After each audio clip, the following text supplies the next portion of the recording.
You know, it's always good to follow Dr. Stenson because no matter what I say, it's going to be better news than what he just said. So thank you, Dr. Stenson.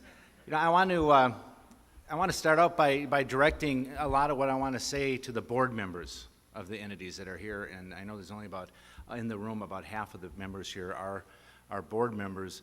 It is going to be different. There's a lot of changes coming, and we rely on the nonprofits to help us. Hennepin County, as you all know, is a mega funder. As you saw on the slides, you know, over 40% of a lot of the budgets in this room come from either grants or through direct property tax payments from Hennepin County. And our budget is no different. I mean, we are the receiver of, you know, we can't print money and we can't make money by selling bonds like the federal government can. We have to balance a budget every year. So, you know, it's about a third. About a third of our money comes from the feds, a third from the state, and a third from our property taxpayers. And the property taxpayer is the last resort for us because they're, you know, living just like everybody in this room, having to pay property taxes. I had an interesting phone call from one of our employees complaining about not getting a raise, yet in her conversation on the voicemail mentioned that her neighbor lost her house, which is sad, but you know, the employee didn't lose her house. So it's a finely tuned mechanism that we have to worry about and how we balance that. And is there change coming? Sure, there's change coming. And Hennepin County's never been afraid of change. We have seasoned, good employees. And you know, as one of 7 board members, you know, we have only 7 board members with probably 10 different personalities up on that board.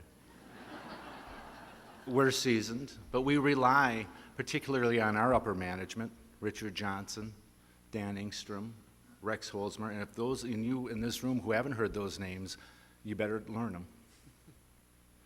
Because they're the ones that are going to be giving us direction on which way we're going to go and how we're going to make it through this. And we'll make it through it, but it's going to look different.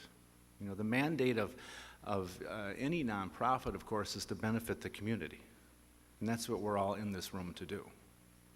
So your makeup may look different in the future, and it probably will. Because unfortunately, we rely on dollars, and public sector dollars seem to be easy to get. Well, they're not going to be easy to get anymore.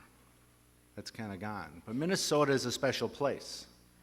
Minnesota is the home to people like Art Rolniks, these intelligent people that help us, guide us, and all the various leaders that we've had. There's people that are up on this panel, and you know, I by no means consider myself a great leader, but we've stepped into the breach to try to make a difference, just like everybody in this room has. You know, will it look different? Sure it will. Will you benefit the community? You better benefit the community or you won't be here next year. That's just the way it's going to be.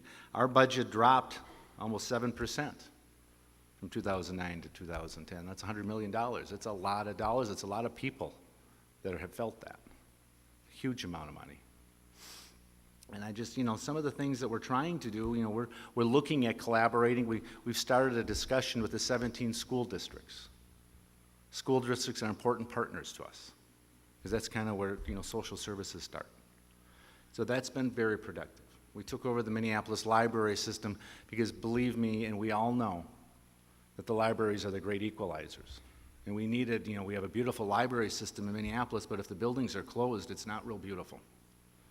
So it was important to us to keep those libraries open.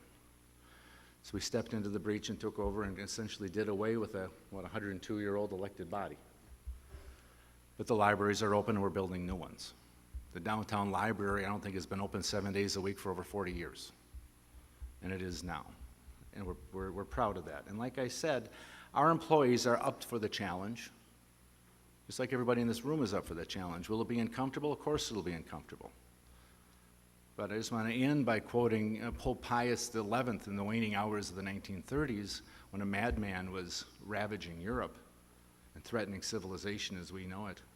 We no longer have time for mediocrity. Those days are gone. So thank you, and it's great being here.